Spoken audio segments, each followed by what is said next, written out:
Hi and welcome back to our page. Let me tell you about something that keeps every registered manager awake at night. I was supporting a provider last year with a good team, caring staff. They genuinely looked after their clients. They were confident going into their inspection. Then the inspector asked to see 4 weeks worth of MAR charts for 3 clients. Within 15 minutes, the tone of that inspection changed completely. There were gaps in records, no PRN protocols, and staff couldn't explain what some medications were for. One client had been prescribed a variable dose and there was nothing to explain how staff decided whether to give 1 tablet or 2. They went from expecting good to receiving requires improvement. That was one area in only 15 minutes. And the thing is, they were actually giving good care. The medicines were being administered correctly, but they just couldn't prove it. Here's something I think everyone needs to understand. Medicines is the single area that triggers more immediate concerns in CQC inspections than any other. Giving incorrect doses is the most commonly reported medication error in domiciliary care. And when it goes wrong, the consequences aren't just regulatory, they're human, real people depending on real care. In this episode, I'm going to walk you through exactly what CQC are looking for when they assess your medicines management, the records, the protocols, and the competencies, the audits, and most importantly, how to build systems that don't just satisfy an inspector, but genuinely keep the people you support safe. So first things first, why does CQC pay such close attention to medicines? And why is this the area that can sink an otherwise good inspection? Medicines optimization sits under the safe key question. The quality statement says, we ensure medicines and treatments are safe and meet people's needs. And here's why it carries so much weight. Firstly, the stakes are genuinely high. A medication error isn't a paperwork problem. Wrong medicine, wrong dose, and wrong time, and a misdosed entirely, any of these can cause real harm. Hospital admissions, serious illness, and in worst case scenarios, death. CQC take this seriously because the consequences of getting it wrong are serious. Second, it's measurable.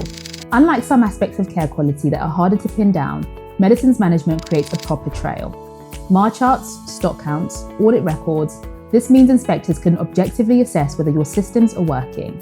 Third, and this is important for domiciliary care specifically, your staff are often working alone, in someone's home, making decisions about medicines without a colleague to double check. That independence means your systems have to be robust enough to guide them correctly every single time. Now, CQC guidelines is clear. They follow NICE guidelines. That's NICE SC1 for care homes and NICE NG67 for adults receiving care in the community. These aren't optional nice to haves. These are the standards your service will be measured against. And remember what we covered in episode 2 about evidence triangulation. Inspectors aren't just looking at your MAR charts. They're cross-referencing with what people say, what your staff says, and what GPs and pharmacists say about working with you. The story has to be consistent across all these sources. Let me give you the framework I use when I'm helping providers prepare. I call it the 6 pillars of medicine management. Pillar 1, MAR charts, your medication administration records, the core documentation that proves medicines were given as prescribed.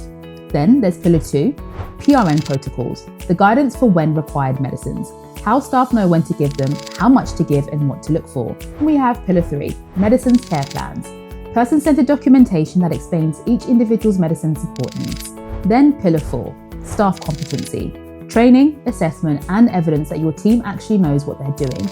Pillar 5, auditing and governance, regular checks that your systems are working and action when they're not. Lastly, Pillar 6, incident management, what happens when things go wrong, because sometimes they will. We're going to work through each of these, and I want you to be thinking about your own service as we go along. Where are you strong and where might there be gaps in your service? Let's start with the foundation, your MAR charts. CQC guidance is specific about what needs to be included, and I'm going to be direct with you. This is where I see providers fail most often. Not because they're not trying, but because the detail matters and small gaps become big problems. Every MAR chart needs the person's full name and date of birth, a photograph for identification, and this is crucial in dom care where staff might be supporting multiple people. Any known allergies, and I mean clearly documented, not tucked away somewhere. If someone is allergic to penicillin, that should be visible from the moment they open the charts. For each medication, the name, the strength, the dose, the route of administration, and the times it should be given. And a staff signature every single time a medicine is administered. Not initials unless there is a clear key. And if a medicine isn't given, a reason code and an explanation in the notes. Here's the thing that trips people up, gaps. Every single box must be completed, and if there's a blank space, an inspector doesn't know if the medicine was given and not recorded or not given at all. Either way, it's a problem. And regarding handwritten amendments, CQC says these should only happen in exceptional circumstances. If you're regularly handwriting changes onto MAR charts, that's a red flag. Your pharmacist should be producing accurate MARs from the start, unless you're using a digital record. One thing that catches providers out, you need to keep MAR records for at least 8 years after the person's care ends. That's 8 years to be precise. Make sure your archiving systems can handle that, and if a visiting health professional administers a medicine, say a district nurse gives an injection for example, that still needs recording on your MAR. You're responsible for the complete picture of that person's medicines. Now, let's discuss PRN medicines, when required medication. This is where I see the biggest gap between what providers think they have in place and what CQC actually needs to see. PRN medicines might include pain relief, laxatives, anxiety medication, inhalers for breathlessness, GTN spray for angina. They're medicines that aren't given on a fixed schedule. They're given when the person needs them. Here's the question CQC are asking. How do your staff know when to give them? A PRN protocol, and I mean a proper person-centered PRN protocol, needs to include what condition the medicine is prescribed for, not just pain, what kind of pain, where does it typically feel like for this person, dose instructions, including the maximum amount in 24 hours and the minimum gap between doses. If it's a variable dose, 1 or 2 tablets, there needs to be clear guidance on how to decide. Also note the signs and symptoms to look out for. So, what tells staff this person needs the medicine? This is especially important for people who can't easily communicate. You need to describe what distress or discomfort looks like for them specifically. If there are multiple PRN medicines for the same condition, say 2 different strengths of paracetamol, which one should staff try first? When to contact the prescriber? If someone has needed PRN pain relief every day for 2 weeks, that's not as required anymore. That's a regular need that should be reviewed. And critically, when staff give a PRN medicine, they need to record not just how they gave it, but why they gave it and whether it works. If someone's taken paracetamol for pain, did it help? Was it effective? That information matters for ongoing care. For domiciliary care specifically, CQC want to see how you handle PRN medicines outside of visit times. If someone might need something at 3 a.m. and you're not there until 9 a.m., what's the plan? Is family involved? Is there a clear guidance for the person if they can self-administer? The key test here is, could any trained member of the team pick up a PRN protocol for someone they've never met and know exactly what to do? If the answer is no, your protocol isn't detailed enough. Pillar 3 is the medicine's care plan. This sits alongside your MAR charts and PRN protocols, bringing together the person-centered picture of someone's medicine support. NICE guidelines is clear about this. This needs to be individual to the person. What level of support do they need? Are you prompting them to take their own medicines and helping them open the packaging, or fully administering? The care plan should include the person's preferences. Do they take tablets with water or juice? Do they need them crushed, or is there an order they prefer? Do they have any difficulties, such as do they struggle swallowing? Are there medicines they're resistant to taking? And what works to support them? Who to contact about their medicines. So this may be the GP, the pharmacy, and any other specialists involved. Other key areas to note are how medicines are stored in their home and who's responsible for ordering, collecting, and disposing of them. If someone lacks capacity to make decisions about their medicines, that needs to be documented with a proper mental capacity assessment and best interest decision. There's also covert medication, where medicines are hidden in food or drink that can only happen after this process is followed correctly. The medicine's care plan should link directly to your PRN protocols and explain how staff will implement them in practice for this specific reason. Pillar 4 is where your documentation meets your people. Staff competency. It's not enough to have a policy that says staff will be trained in medicines administration. CQC wants to see evidence that they actually are trained and that they remain competent.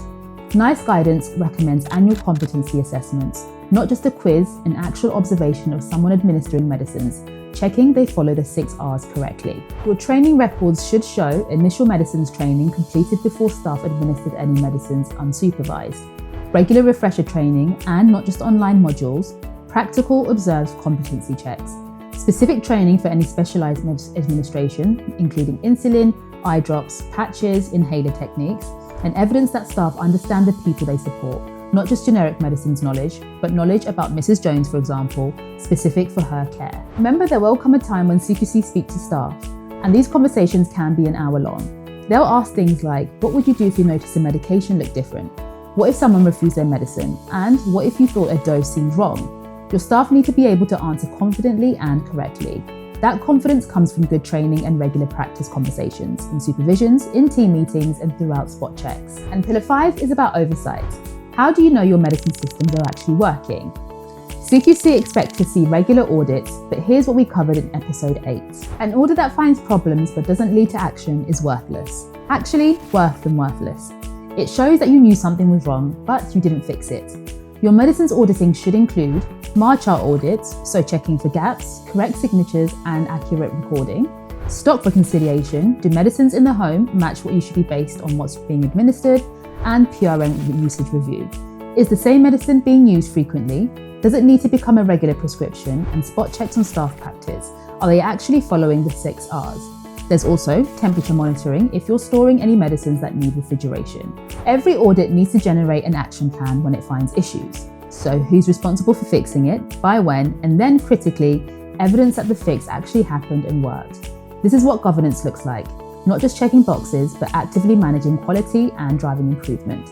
CQC want to see that cycle: audit, find, act, improve, and re-audit. And lastly, pillar 6, and I want to be honest with you here. Things will sometimes go wrong, even in the best services with the best systems. Medication errors happen.